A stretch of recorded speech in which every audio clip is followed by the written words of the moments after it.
दुर्गा केहू पार्वती, केहू कहे काली केहू सरस्वती। केहू कहे दुर्गा केहू पार्वती, केहू कहे काली केहू सरस्वती।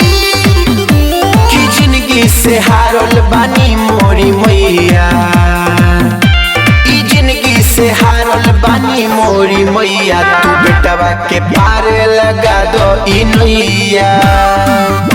केहू कहे दुर्गा केहू पार्वती, केहू कहे काली केहू सरस्वती।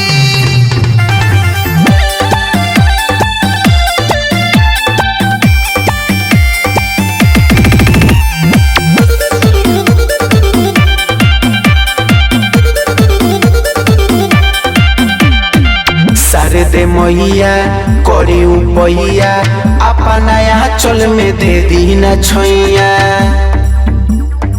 ए मोरी मैया करी उपैया, अपना आंचल में दे दी न छैया। नजरिया ए माई सरस्वती, करीले पूजाई देखाई अगरबत्ती। केहू कहे दुर्गा केहू पार्वती, केहू कहे काली केहू सरस्वती। केहू कहे दुर्गा केहू पार्वती, केहू कहे काली केहू सरस्वती।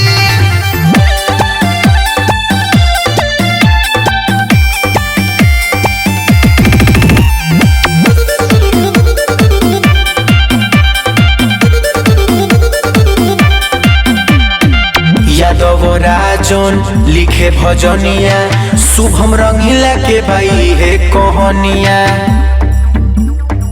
यादव राजन लिखे भजनिया, शुभम रंगीला के भाई है कहानिया। भावनाथ बोला सेवा से ना हटी, कमी नहीं करी दीपक के कोहरती। केहू कहे दुर्गा केहू पार्वती, केहू कहे काली केहू सरस्वती।